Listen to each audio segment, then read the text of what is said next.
Science fiction is the second oldest genre of literature. Alongside fantasy, it has its roots in the early stories of the first civilizations, with stories such as the Epic of Gilgamesh. However, the genre as we know it didn't come into effect until the 17th or 19th centuries. Scholars debate the exact date that it started. It started out simple, but it blossomed as space, invention, and technology grew. The scholar Robert Schulz defined science fiction as the genre of the history of humanity's changing attitude towards space and time. As he quoted, the history of our growing understanding of the universe and our species' position within that universe. Elements of this fundamental as well as the nature of science fiction have been appearing in stories throughout history. The Indian epic the Ramayana includes flying machines called Vimana. The Rig Veda contains Sanskrit descriptions of so-called mechanical birds that are described as having been seen jumping into space. Science fiction has often not just been about space lasers and the science and the vastness of space. It was also often used as a warning against the arrogance and hubris of mankind and against the advancement of technology. The core principles of early science fiction included new or innovative technology, a centralized society devoid of individuality, a character going against/being dragged out of the regime. The Syrian Greek writer Lucian of Samosata used this concept in his book True History, which used a voyage through space and conversations with aliens as a commentary on the exaggeration of travel books. It was also in this book that many of the more traditional tropes first appear: interplanetary war, planetary imperialism, creatures as a product of technology, gigantism, and many, many more. The 19th century saw a massive turn for the perception of the sci-fi genre, spurred by the release of Mary Shelley's Frankenstein, which was a novel focused entirely on mad and immoral science, though leaning more towards gothic horror than sci-fi. The novel introduced mad science, the use of technology for advancements beyond the scopes of space and time, and the so-called alien as the antagonist, at least from the human perspective. In the 20th century, Frank L. Baum of Wizard of Oz fame kicked off a new wave of innovations within the genre, with the various mechanical and technical marvels appearing within his various novels, including maybe the first documented use of wireless handheld communication in a novel. Jack London was a prominent author of the time that focused primarily on sci-fi that contained many elements that would appear in later sci-fi novels, including the germ warfare feature that would be the crux of War of the Worlds. Heinlein is another writer who pioneered the sci-fi genre in this time with Starship Troopers and, of course, Stranger in a Strange Land, a title that truly reflects that novel. There were many others in this time who drove the genre towards the more recognizable literary genre that we recognize today. Robert Hugh Benson wrote the first dystopia, Lord of the Worlds. Edgar Rice Burroughs combined sci-fi of the time with adventure stories alongside other smaller genres like murder, mystery, horror, and fantasy. Olaf Stapledon's 4 novels introduced a myriad of key concepts that writers after that point would use. After the First World War, a myriad of new writers attempted to talk about time and space in new ways, and whilst they were not directly connected to science fiction, they did help establish the theme of the effect of modernity, technology, science, and change upon the lives of regular people. Sci-fi had several new waves and shifting patterns before settling into the state that we recognize it as today. And now that we have established the history of the sci-fi genre, let's talk about the features of the genre. The core features of the sci-fi genre are what if?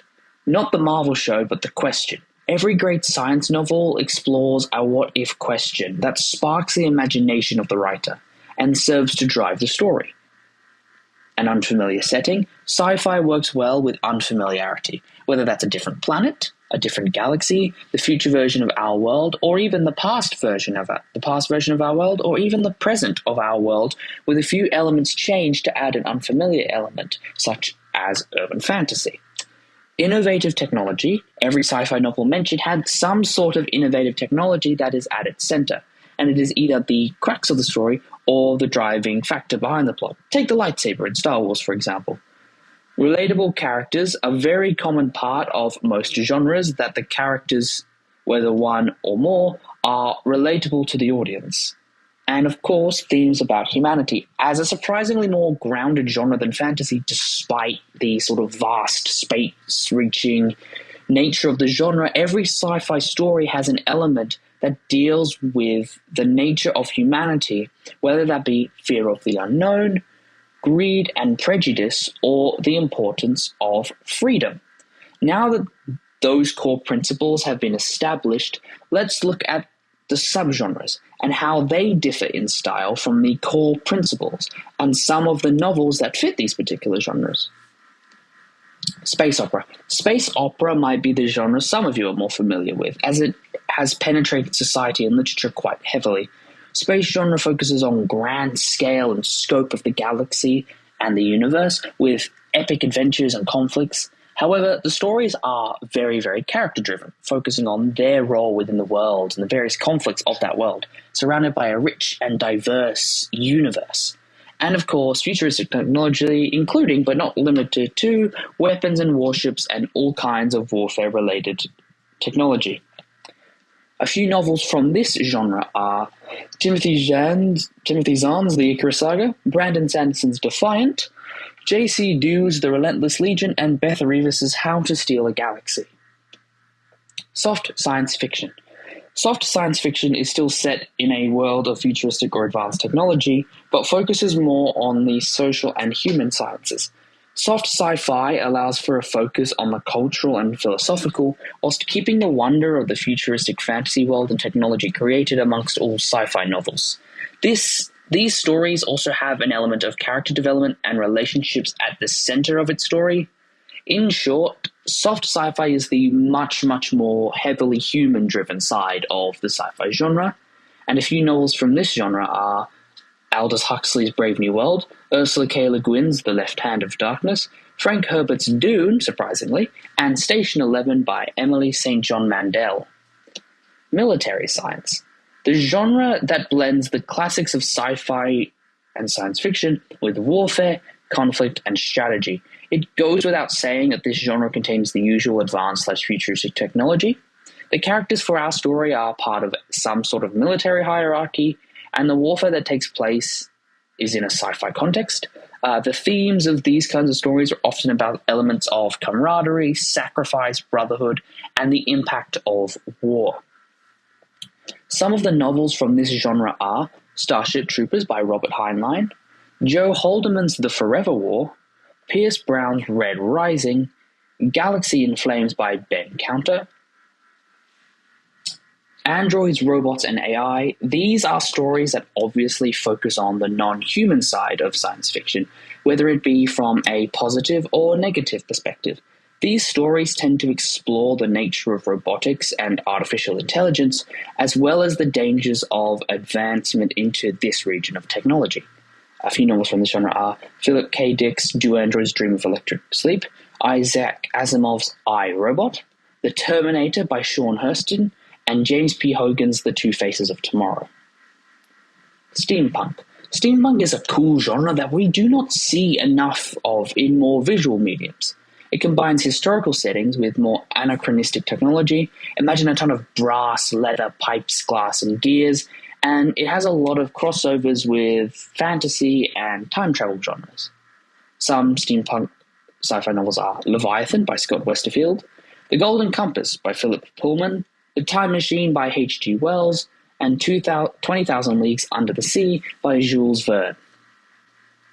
There is a genre called arcane punk, but that is classified more under fantasy than it is sci-fi, as it is a combination of magic and the arcane with more fantasy settings, with some elements of technology thrown in there.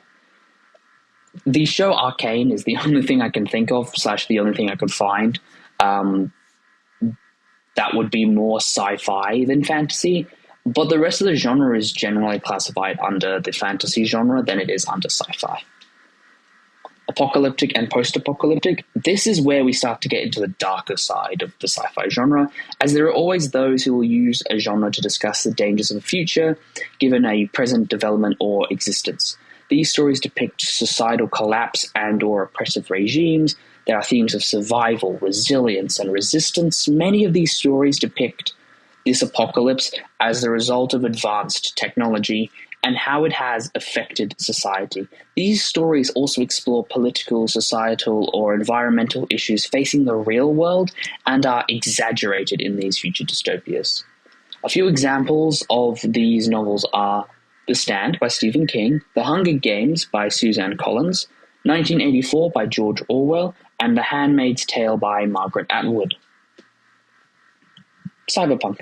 These kinds of stories depict worlds consumed by advanced technology, but suffering from income equality, corporate control, and authoritarian rule because of that advanced technology. These stories also deal with characters struggling with identity and the idea of man merging with machines. These stories have a dark and gritty aesthetic illuminated by neon lights. A few cyberpunk novels are Ready Player One by Ernest Cline, Feed by M.T. Anderson, Necromancer by William Gibson, and Blade Runner by Philip K. Dick. Parallel worlds. Parallel worlds sci-fi is a much more specific genre that deals with a lot more technical side of science, with alternate worlds and dimensions for our characters to explore, to fight against, or to create tons of gruesome horror. And some of these parallel world novels are The Midnight Library by Matt Haig, A Darker Shade of Magic by Victoria E. Schwab, 10,000 Skies Above You by Claudia Gray, and Coraline by Neil Gaiman. Alien invasions. This genre speaks for itself. Some alien race or culture invades planet Earth, and the main focus of the novel is on how to defeat them, complete with all the sciencey mumbo-jumbo, the space lasers and spaceships, and occasionally some weird way to defeat the aliens. Some alien invasion novels are The War of the Worlds by H.G. Wells, Three-Body Problem by Liu Cixin, Ender's Game by Orson Scott Card, Invasion of the Body Snatchers by Jack Finney.